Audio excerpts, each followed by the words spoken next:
સુરત શહેરમાં વિસર્જનની પ્રક્રિયા શરૂ થઈ ગઈ છે। સવારથી જ નાની નાની પ્રતિમાઓનું વિસર્જન અલગ અલગ કૃત્રિમ તળાવોમાં શરૂ કરી દેવાયું છે। ગણેશ આયોજકો દ્વારા 10 દિવસ પૂજા અર્ચના કર્યા બાદ હવે વિસર્જનની વેળાએ બાપાને વિદાય આપી રહ્યા છે। સવારથી મોડી રાત સુધી વિસર્જન પ્રક્રિયા ચાલુ રહેશે। સુરતના ચોક બજારમાં તથા નવસારી બજાર વિસ્તારમાં તળાવમાં સ્થિત ગણપતિની પ્રતિમાઓનું વિસર્જન કરવામાં આવ્યું હતું। 10 દિવસ પૂજા અર્ચના કર્યા બાદ વિસર્જનની પ્રક્રિયાના કાનૂન વ્યવસ્થા જળવાઈ રહે તે માટે મોટા પ્રમાણમાં પોલીસ અધિકારીઓ દ્વારા ચુસ્ત દુરુસ્ત બંદોબસ્ત તૈનાત કરવામાં આવ્યો હતો।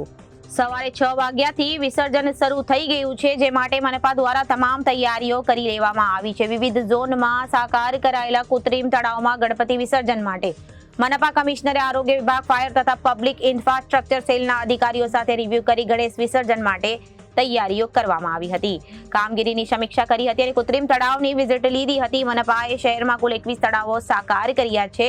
તમામ તળાવો પર 4M ફૂલ 84 કેમેરા લગાવવામાં આવ્યા છે। ગણેશ વિસર્જનના તમામ રૂટ પર કુલ 130 કેમેરા લગાડવામાં આવ્યા છે, જેનું મોનિટરિંગ પોલીસ કમિશનર કચેરી તથા સુરત મહાનગરપાલિકાના ICC કંટ્રોલ રૂમમાં કરાશે। સુરતના ચોક બજાર વિસ્તાર તથા નવસારી બજાર વિસ્તારમાં સ્થિત તળાવમાં ગણપતિજીની પ્રતિમાઓનું વિસર્જન કરવામાં આવ્યું હતું।